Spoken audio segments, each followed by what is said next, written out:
The Forum at 8 with Xolani Gwala. It is 8 minutes after 8. A very good morning indeed, and a warm welcome to the Forum at 8 here on SAFM, South Africa's news and information leader. Well, this morning looking at the global economic conditions. Now, poor U.S. jobs report last week. You may have heard about this. 69,000 jobs reported on Friday, almost half the number that was expected. Also, we heard about poor first quarter GDP figures out of Brazil, India as well. First quarter GDP figures pretty bad. There were bad figures of PMI coming out of China and the UK, all exacerbating fears of a global slowdown. The question then facing nations across the world is what to do next, what to anticipate, and of course, what are some of the things that need to be done in order to make sure that we stay afloat, so to speak. And that's the discussion then on the forum this morning. Let me just quickly, straight ahead, welcome my guests on the program, starting with our Finance Minister, Mr. Pravin Gordhan. A very good morning to you, Mr. Minister. Thank you for your time. Good morning, Xolani, and good morning to you, listeners. Thanks indeed for coming through this morning. Also joining us on the line, Lebohang Pheko, political economist. Lebohang, nice having you again. Thank you, and also greetings to the Minister and to the listeners. Thanks. In our Cape Town Sea Point studios, I'm joined there by Liston Menkis, Chief Investment Officer, Abercrombie Investment Managers. Liston, very good morning to you. Good morning, and to all the listeners. Thanks indeed. Well, let me talk to the Minister first. Minister, you were last week at the meetings of the African Development Bank, but also this week you met, as far as I understand, people from Standard & Poor's. What are some of the considerations? What is the view out there? Are things getting worse? Well, at least certainly in terms of sentiment, things are getting worse in the sense that, once again, if you look at the European situation, our European policymakers are still behind the curve, as we would say. For the last 18 months to 2 years, that's been the case. If they had dealt with Greece timeously, we wouldn't have the rest of what we're having now. Mm-hmm. Similarly, hesitation in dealing with the Spanish banks, as the Spanish want to deal with it, with the assistance of the ECB and others, is also creating greater uncertainty and doubts about the banking environment in Europe.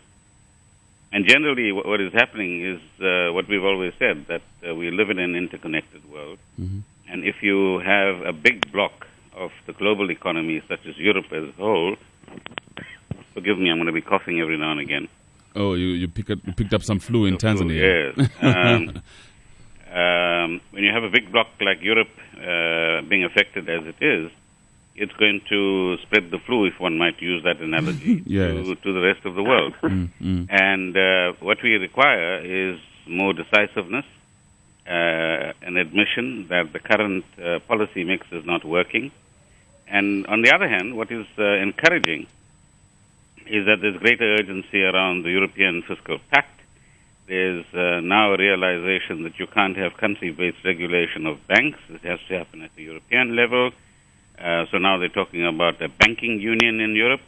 Mm-hmm. And each of those incremental steps are important in their own right, but not sufficient to create the kind of climate of confidence we require. Yeah. But broadly speaking, and I obviously understand that you're talking about some fiscal interventions here, but what else? What are other interventions that are being considered? I'm talking here, for instance, about things. There's a discussion going on about whether austerity should continue or should countries spend their way through this recession type thing. What are the considerations out there? There's no doubt that the lessons of the last year or so is that austerity on its own doesn't work. That austerity imposes huge burdens on ordinary citizens and working people. Mm-hmm. And that the big complaint is that we're now having the 1%, 99% divide, not only in the United States, but elsewhere in the world. So the 1%, who either constitute the banking elite or the business elite, seem to be quite comfortable. And the 99% are expected to pay the price, whether it's reduced pensions, less jobs, depressed environment, lower wages, all of which is having a huge impact on the social context in certainly in Europe, and it will begin to penetrate elsewhere as well. So austerity on its own is out of the question.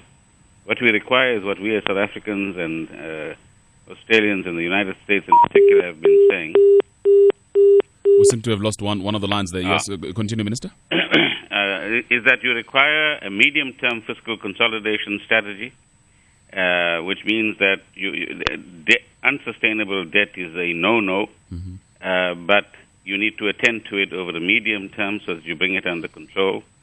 Secondly, you still require an accommodational monetary policy, where in Europe there's some room there, and other countries will have to look at their monetary policy to see whether there's still some room for stimulus in that regard. Thirdly, at least the conversation over the last 2 or 3 months has shifted to structural reforms, which will enable economies to become competitive, and our own economy is one that we need to look at as well. And fourthly, the focus has shifted to growth and jobs, something that we've been talking in South Africa about for some time. Sure. And it's encouraging that from the G7, you now have confirmation that that is the focus that the world needs to shift its attention to. I just would like to know, though, the most immediate concerns for us and for you here in South Africa. What concerns you the most given the global economic situation today? Well, firstly, it'll be the currency volatility. You can see the rand is going all over the place as a result of the relationship between the euro and the dollar and the way sentiment is driving that. Secondly, it's the confidence factor, that as long as these uncertainties continue, you have no long-term investment taking place. And so businesses in many parts of the world are sitting on surpluses, and they're not investing in their economies. And thirdly, is still the magical question, which is, what exactly is the policy mix that in each country will produce the kind of growth that's required and jobs in particular for younger people? Sure. Let me pick up on the first one, on the currency volatility. And yes, you're right. I mean, last week, I think the rand at some point was at 850, 840, or thereabout. Again, it's just up and down. The question, however, Minister, is what immediately do we do in order to address this matter? No, we've got to swim with the tide at the moment. And we continue to challenge the international organizations that they are not doing enough. That the financial markets still have too much of a free play. And whilst in the last 2 years, the IMF has addressed the question of volatile capital flows from a receiving country point of view, by at least entertaining the idea of capital controls where it is appropriate as part of a policy mix. What they haven't done yet and concluded is what's the responsibility of what we used to call the sending countries, countries from which these volatile flows emerge. Secondly, what we're looking for is capital flows that are long-term orientated. So they are flows that are for investment purposes and which generate growth and jobs, rather than speculative flows, which is the kind of flows that actually cause the damage that we see. Because again, I mentioned a little earlier on the GDP figure, first quarter GDP figure in Brazil, and much of that is attributed to the volatility in the currency that we're talking about. And clearly they haven't found a solution there as well. Yes, no, I mean, our colleagues in Brazil have tried quite a lot in terms of capital controls. They've had sort of temporary successes, but the warning has always been that capital controls on their own are likely to change composition of flow and, if you like, timing of flows, but hardly ever are they going to stop flows, particularly if your interest rates are high and if your investment offerings are highly attractive. And then the second point you made was the issue of the investments into the economies, and it's happening across the board. And here in South Africa, people are talking about 600 billion rand, where the private sector is sitting on that money and not investing in this economy. It is important for us in the context of the infrastructure program about how we bring the private sector. What do you have to do in order to make sure that you put an end to this investment strike, so to speak? Well, in the first instance, for the last few years, governments all over the world have been playing, if you like, the leading role in the economy. They've been providing either fiscal boosts or monetary accommodation or providing businesses with support, providing workers with support either through skills programs or subsidizing employment in one way or another. And clearly, what some of the international organizations call the handover from the public sector to the private sector hasn't happened. In other words, the private sector hasn't become the driver of new growth. Now, what do we do? Well, in the first instance, we, from the government point of view in South Africa, we, as you know, have been talking about changing the composition of our spending so that we find more money and less consumption, more money for investment purposes.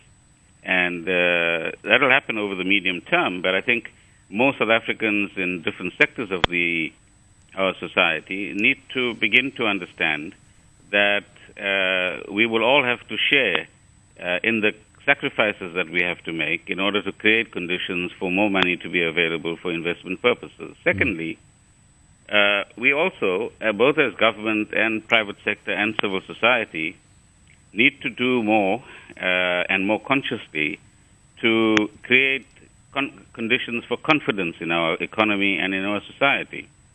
At the moment, we seem to all want to self-destruct in one way or another, rather than sit around a table and resolve our issues and tell the rest of the world that we are together in our mission to create jobs, in our mission to create better growth and inclusive growth, and improve the conditions of all of the people in our society.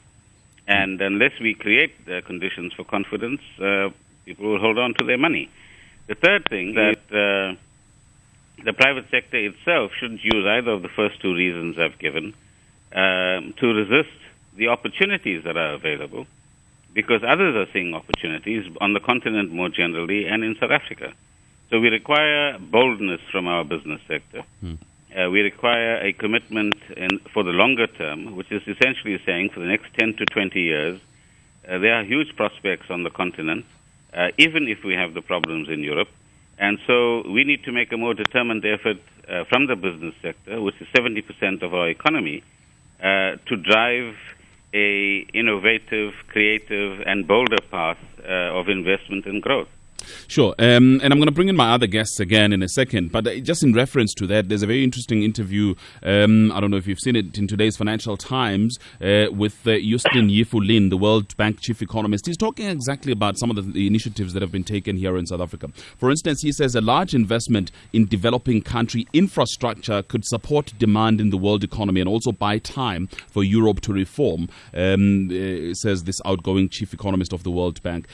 These are some of the things that are happening, but he's raising exactly the same question. How do you create the kind of confidence that's necessary for people to come on board? In South Africa, clearly, there's already been suspicions expressed by the private sector about the ability of government to lead big infrastructure projects, by the ability of government to spend the kind of budgets that have been allocated for these projects, Minister.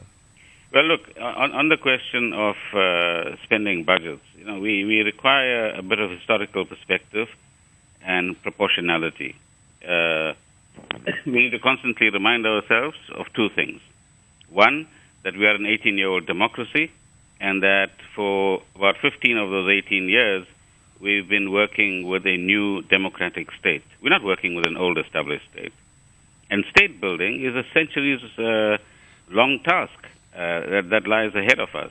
So that's on the one hand. So that should give us a perspective which says we've got to be a little bit patient with ourselves as we build the capabilities that we require. On the other hand, we require a sense of urgency by everyone to stop making mistakes, to stop undermining the state capability and turning things around so that we can get to a more cooperative and collaborative environment, which links to the first point that you made, which is you can't say the state is incapable when the private sector and the state produce the World Cup.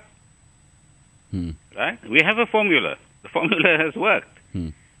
True, there are problems in provinces. There are problems in municipalities. Some of those problems are created by politicians making terrible decisions and lacking proper judgment and perhaps even lacking integrity, both amongst officials and political office bearers. There's enough evidence of that, so we can't go around ducking that issue.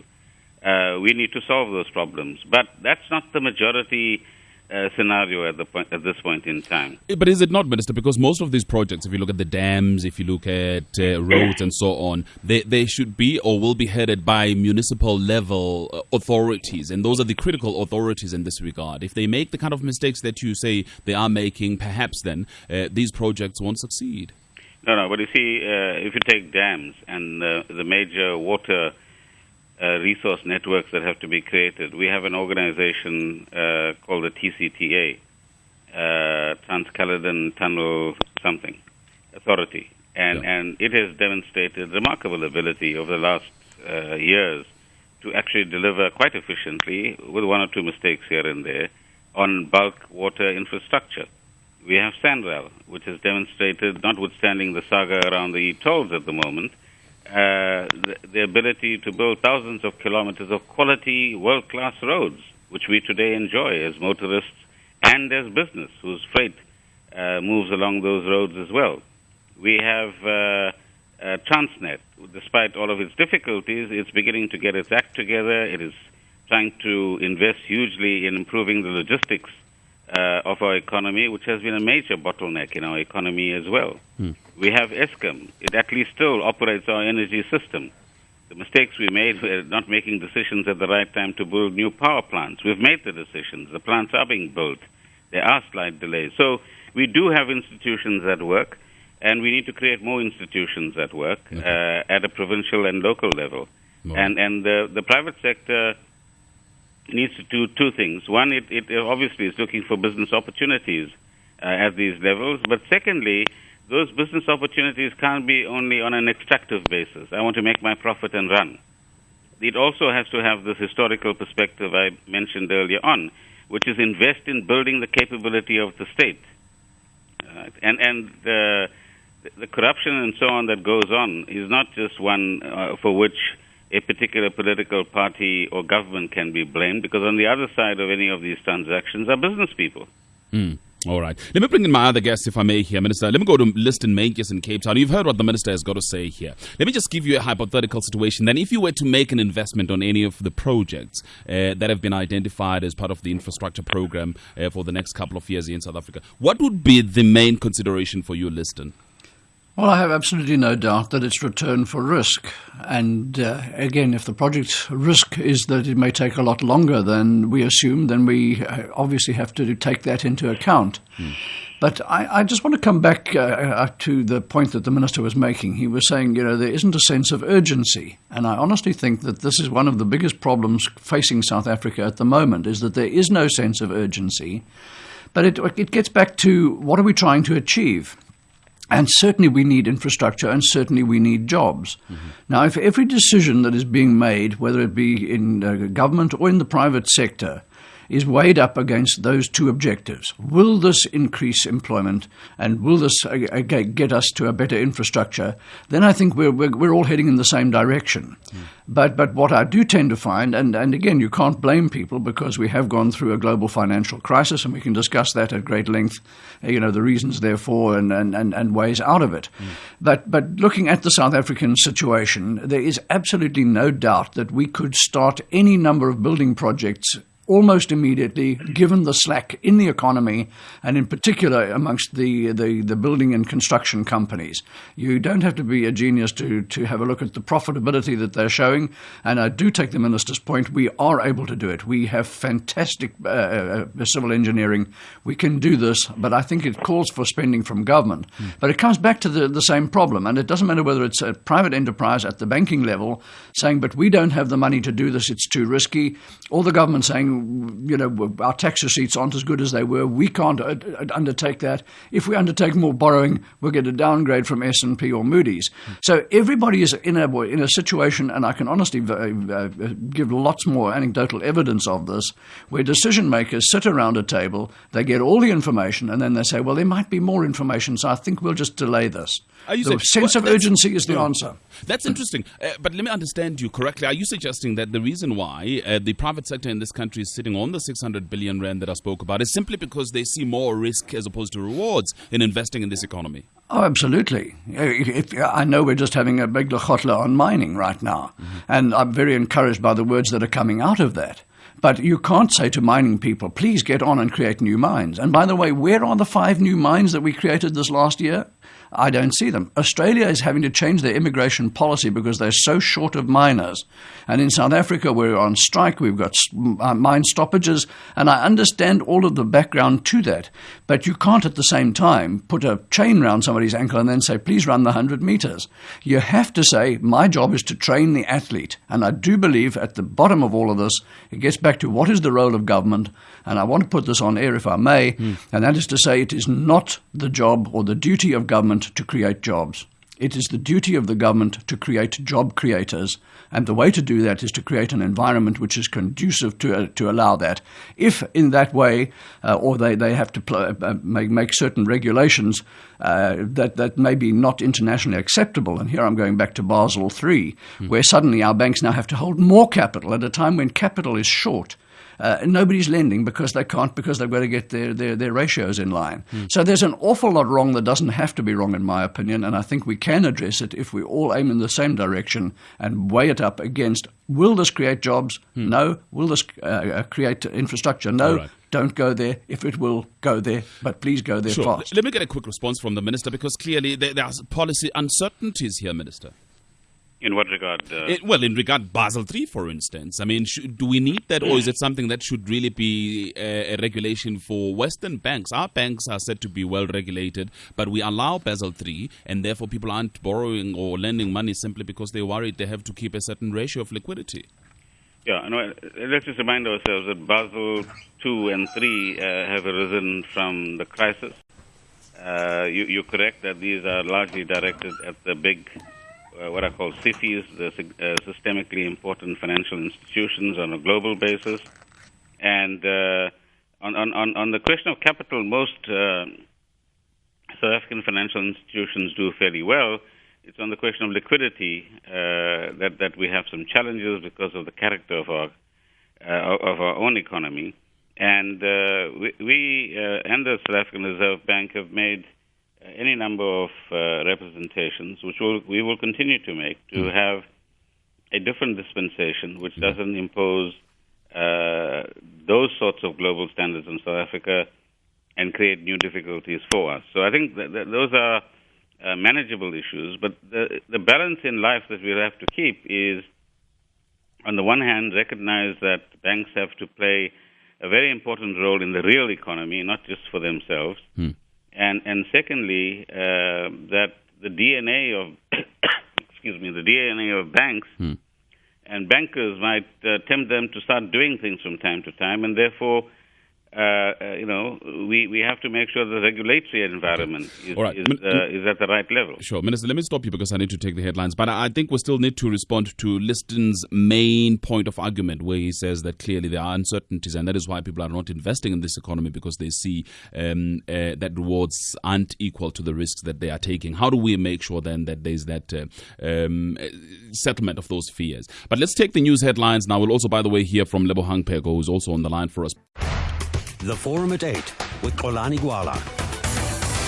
For now, though, I'm talking to the Finance Minister, Pravin Gordhan, also on the line, joined by Lebohang Pheko, who is a political economist. We seem to have lost that line again. Liston Menkes is Chief Investment Officer at Abercrombie Investment Managers. He's in our Sea Point studios. Let me just quickly go again back to the Minister and get a response, if I may, from what Liston was saying then before I read the SMSs here, Minister. No, I think, we've got to settle for the fact that given the crisis that we've had in 2007, 2008, uncertainty is going to be part of life for the foreseeable future. And we have to certainly get the sort of reward-risk balance right.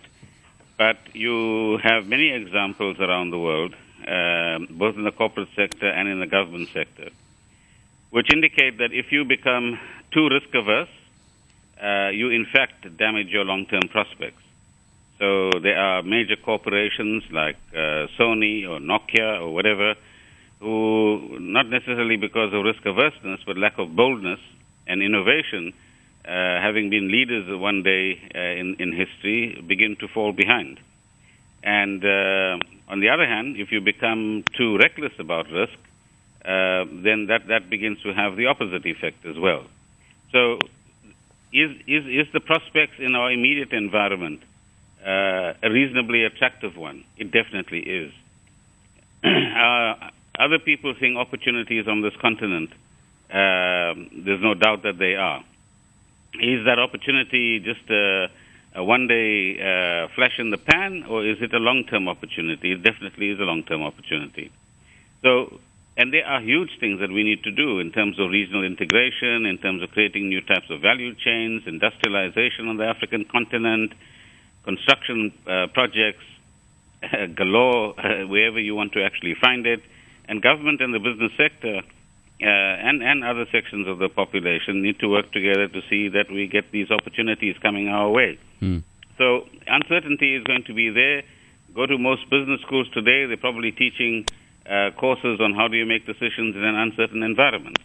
And that doesn't mean necessarily going back into the lager, but finding new and creative ways to both manage risk on the one hand, but create new opportunities on the other hand.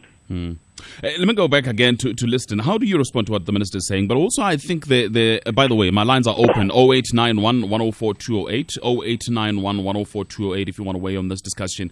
Send me an SMS as well at 34701 and an email at gwalax@sabc.co.za. Liston, in particular, the minister raised this issue of confidence and issues of self-destruction between the public sector, government sector, and the private sector. How do you resolve that conflict? Well, I've got two little items. The one is an article which came out the other day. Now, I produce a set of daily notes, so I pick these things up from the internet. Sure. And this one, it was just a very catchy title to the item, and it said, "The truth about uncertainty is that it is mostly untrue." And I think that is exactly the case. People fear a lot more that could happen than will actually be able to happen.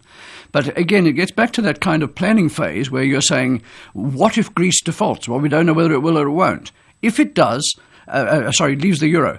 If it does, will it have its own currency? And so if it does, what will the rate be? What will the policy response from America be? By the time you've done this, you've got so many variables, you say, too difficult, in the too hard basket, uncertainty too high, won't proceed. But I just want to encourage the minister in a fairly negative way, if I may put it that way. But I go a long way back in South African economic history, and I can honestly remember when Dr. de Kock was the governor of the Reserve Bank, and he called together a lot of investment managers, and he said, I don't understand this. How is it possible that we have 3% negative real interest rates, because the interest rates were running at 11%, inflation at 14%, which you'd have thought was a wonderful opportunity for people to make investments. And he said, I can't for the life of me understand why there is no economic activity being generated by this environmental set. And of course, as you would probably know, a lot of people just took the line of, well, that's how it is, and be nice to the governor of the Reserve Bank. And I took the opposite line, and I said, but unfortunately, sir, the problem we in industry, and particularly the people that we speak to in industry, is that they have no certainty. And what if I can tell you that this was just about the time that the rand had collapsed from 88 cents to the American dollar to 28 to the American dollar, you can understand that people said, I have no idea what number to put in. I need an IRR of 35% before I'll even contemplate it. Now, you can virtually not create any opportunity set for me in South Africa right now that will produce an IRR of 35%. And again, you can say, well, that's a different situation. Inflation is low, interest rates are low, everything is propitious. But then you come back to some of the gripes that I encounter in talking to captains of industry.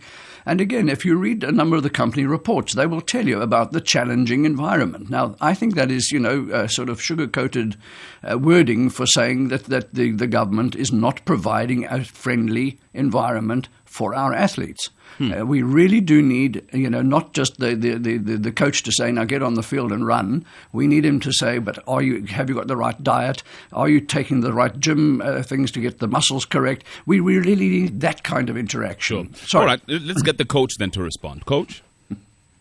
No, look, uncertainty definitely creates a level of hesitation about where we go. The question that there are times in our lives where we have to be a bit irreverent. and ask ourselves some difficult questions. And amongst the difficult questions arise from observations that some people do make, that we might have become too comfortable in South Africa because our rates of return in South Africa and on the African continent at the moment are higher than what we might get elsewhere. And that level of comfort then actually limits opportunities for a bit more assertiveness in terms of where we want to go. Secondly, I think we need to move away from, let's call it the de Kock era and after as well, and say that all the problems lie with government and what government does or doesn't do in relation to decision making. Business in many parts of the world actually operate despite government, not because of government. But is it not big true? economies like India, for example. Sure. And speak to the Indian business people. They don't moan about their government, as sometimes we tend to. And yet they are a very dynamic economy, although slowing down because of the current circumstances. And there are any number of other examples as well. And I'm sure there are South African businesses and entrepreneurs, many of whom I meet in day-to-day situations, who encourage us to do better, who raise their key concerns. And I will be the last to say that we've got everything right. So Liston certainly has a point that we could do better as government, but that can't be the key deciding factor in terms of what businesses do. Sure, and I hear what you're saying, Minister, but the issue again I think that people are raising, and I'm going to read you some SMSs to illustrate the point, where people are saying, well, let's hear one voice coming out of the government sector. Let's not hear a number of disparate voices about what should be done. For instance, let me read Mark in Cape Town. He's written an SMS, says, you correctly mentioned, Minister, the uncertainty as a stifling factor, I beg your pardon. Please explain how the call by NUM for large-scale nationalization then will promote certainty. There's also another SMS that from Gio in Cape Town. The so-called formula fails horribly because the red tape between the three spheres of government is killing small businesses. Minister, how can you expect business to come to the party if the youth plus Jim from NUMSA are calling for nationalization? That's Norman. Ask the Minister if the wage increases in the public sector are realistic given the economic conditions. These are some of the SMSs I have here, Minister. Broadly speaking, how then do you respond to these people? No, but with respect, the people that are being quoted are not from government. Yeah, but what I mean, so it's the industry federations that we should be sitting down with the relevant labor organizations and having this discussion. You have the Millennium Development Council, you have other structures like NEDLAC, and I think it's important that the business sector engages with the labor sector and comes to an understanding about some of these issues. Secondly, on the red tape matter, I agree. There is too much of red tape. We are too bureaucratic, and bureaucrats tend to thrive in making things difficult, generally speaking, not entirely. I think there are excellent bureaucrats in some environments who go out of their way to assist South African citizens and businesses to make it easier. But there's absolutely no doubt we could do better than we do at the moment. On wage increases, we've been calling for the last 2 years for what we call the change in composition that I referred to earlier, that we need South Africans to understand that whilst we have our own self-interest at heart, we do need at a macro level to be able to create more room for investment. And all of us will have to make contributions to creating both the money and the climate so that we can actually move in that direction. And we are a democracy, so we are going to hear voices. The key is to engage with those voices and on a factual basis either agree with them or disagree with them. Are you worried about the current demands? Well, the negotiations are on at the moment, and I'm not directly involved.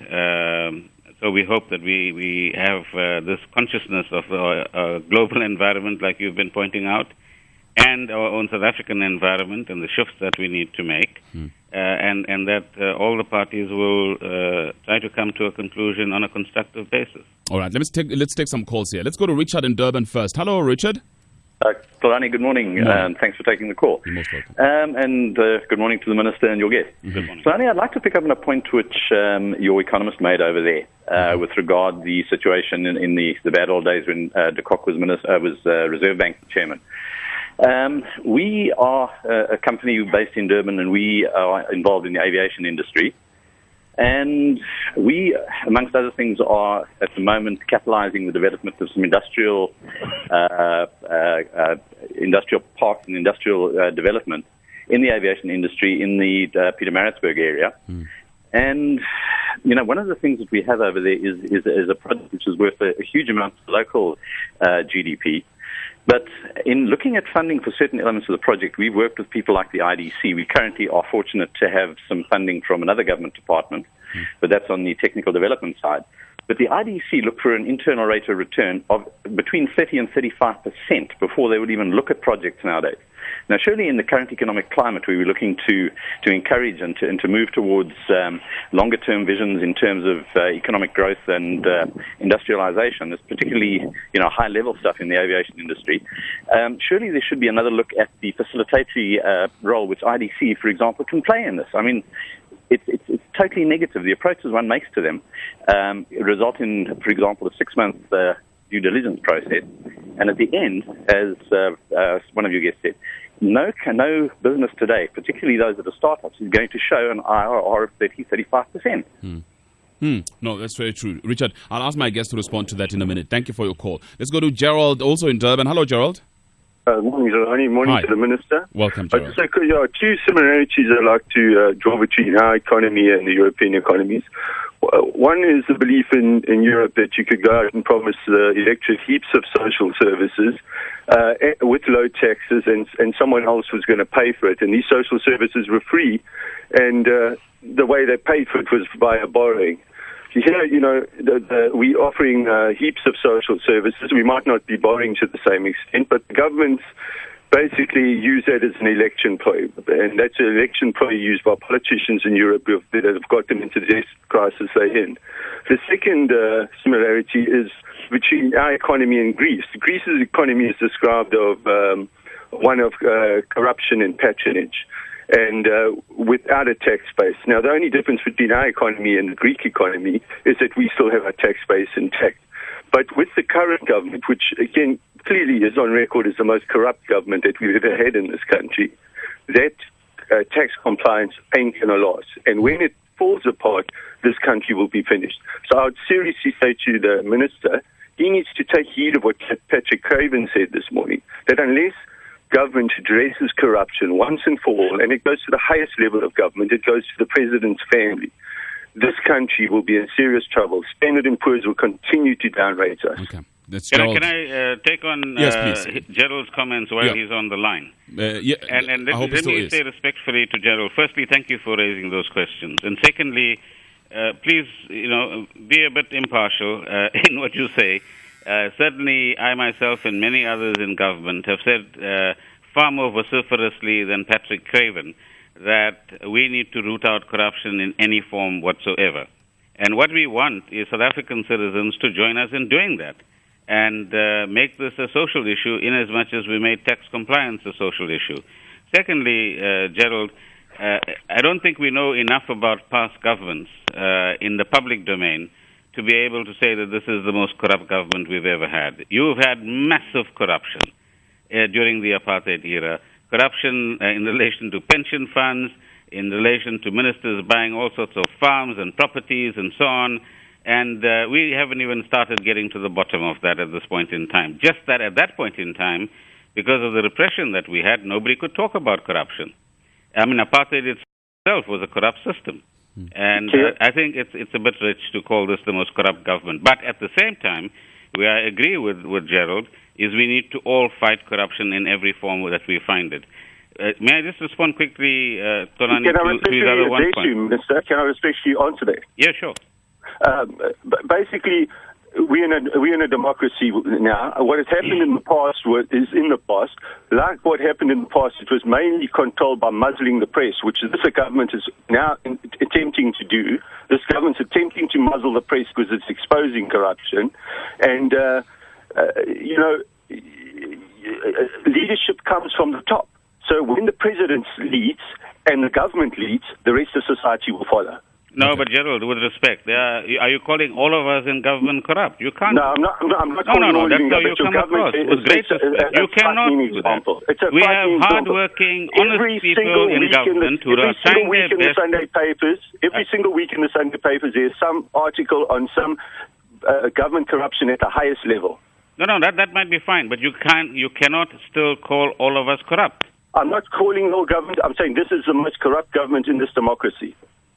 Well, I don't know what you're talking about, but anyway, we accept your point that corruption is a serious challenge for all of us in South Africa, and that we must all do everything possible to root it out. Okay. There's no debate about that at all. There was Richard's point as well, Minister, on the IRR and the Industrial Development Corporation, IDC. Yeah, what I would like, Kolani, if it's possible for your producer to get hold of Richard and give us his details. Okay. So that we'd like to talk to the IDC and see what exactly is the challenge. And we certainly agree with his point that the IDC is an institution meant to support business growth and business expansion. And we'll certainly do that.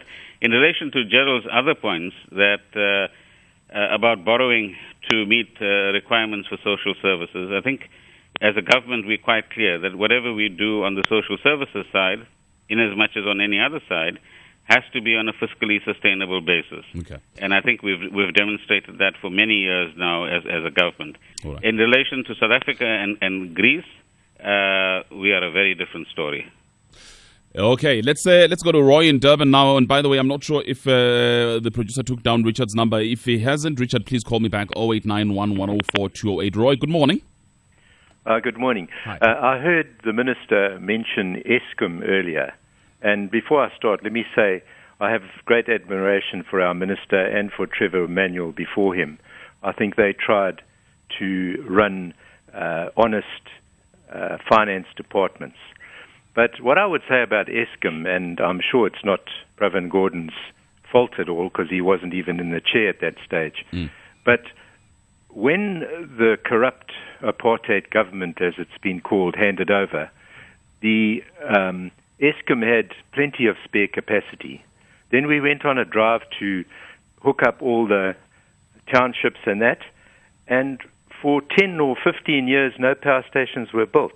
Now, my understanding from what I've heard in the past is that was largely a government decision because Eskom have been bleating that they wanted to start building earlier, but they weren't allowed to. Yeah. Now, of course, at that time, the arms deal, which didn't benefit the population at large as electricity would have, was on the go. So maybe the guys in power were devoting more time to that than to electrifying the country. That's my comment. All right, well, I think the Minister admitted a little earlier on that it was a wrong decision that was made not to invest in electricity. But let me read some emails as well. There's one from Johnny Musa who says, Minister, when are we getting our own black bank to address our needs? ABSA, FNB, Capitec, Nedbank not catering for our needs but understands white capital more because the banks belong to them. Do you want to respond to that, Minister, please?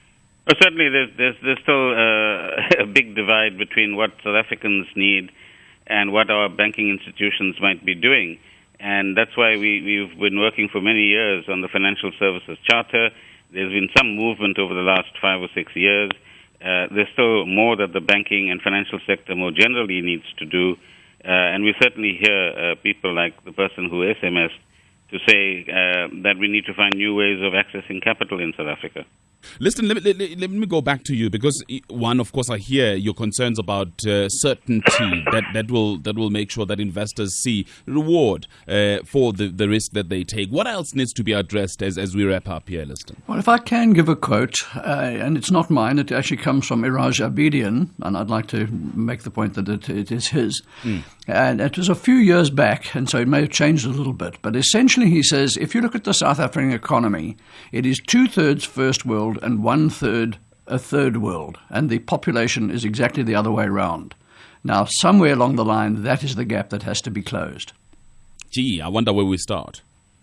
Closing that gap. Education is one of them, and that takes 30 years, but it must not be missed. But again, it gets back to that. If we are saying to ourselves, will this close that divide at every decision we make, whether it's public or government, private or government, I think we will get to the right place. but where everybody is looking to A, avoid risk, B, and risk, by the way, in most situations that I encounter is what I call career risk. People are too frightened to make a decision. And again, I'd like to give this quote, which I think is vital. And it is addressed at all management, again, whether government or private sector. It says, we are not paid to avoid risk, we are paid to manage it. Minister, you wanted to agree there, but over and above the comment that you're going to make in relation to what Liston is saying, you raised this issue of conflict, Minister, and I'm interested in that because a while ago I spoke to Professor Mkhanda Wire from the London School of Economics, and he made an example of Germany about the social compact there. And the issue here in South Africa is how exactly then do we bring to the party business, labour and government so that there is this discussion about the levels of mistrust. It appears as if these three sectors, very important sectors here, completely don't trust each other. Well, if we want to progress, and if we take Liston's point, which is absolutely accurate, in relation to the economy and our people, and want to create a better future 20 to 30 years from now for all South Africans, then we will have to do something in this generation and something very different in order to lay the right foundation for that. Secondly, we all need to understand and have the humility to understand that we are just temporary caretakers. We might live on earth for 50 or 60 years, but there's life before us and there's life after us. And our key responsibility, given that we are 18 years old as a democracy, is to, during our lifetime, make sure that we leave the world a little better than we've actually found it. Sure. And have the humility to control our egos and be true servants of the people in order to be able to do so. Liston's point about career risk is absolutely right. That's the short-term view of Wall Street and of the current economic system and social system, which in fact gets us into the trouble that we are in. So we desperately need agreement amongst the key leaders in this country, and the responsibility lies with all of us. To create the environment where we get the compact, we need to recognize the long-term journey that we are taking and what role the short-term plays in that. And we need to get things like education, training, opportunities for the younger people, jobs for both young and the older people as crucial issues that we need to solve. If we don't, we'll be leaving behind a terrible legacy for the future. Sure, that's a long-term view. Short-term view, Minister, let me ask you, do you expect that the big Western economies will immediately perhaps come up with some stimulus measures? Do you expect cut rates and so on? I mean, I know that Ben Bernanke will be talking tomorrow. The ECB is meeting today, but people are expecting some bazookas to come out.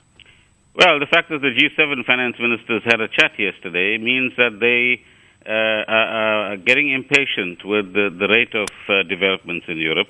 The extent to which European banks are deleveraging, the extent to which they're withdrawing from trade finance, in which they play a big role, the extent to which they're creating uncertainty, is all of these factors are hugely damaging.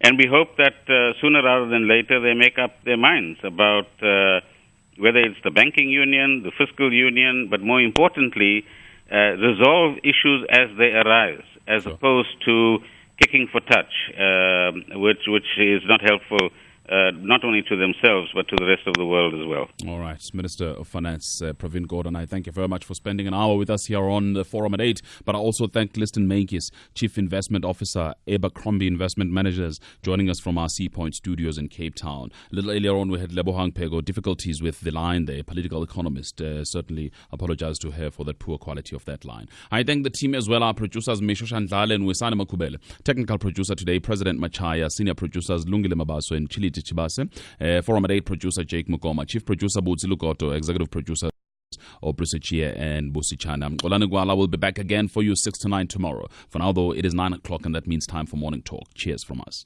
Morning Talk. Cheers from us. Morning Talk. Cheers from us. Morning Talk. Cheers from us. Morning Talk. Cheers from us. Morning Talk. Cheers.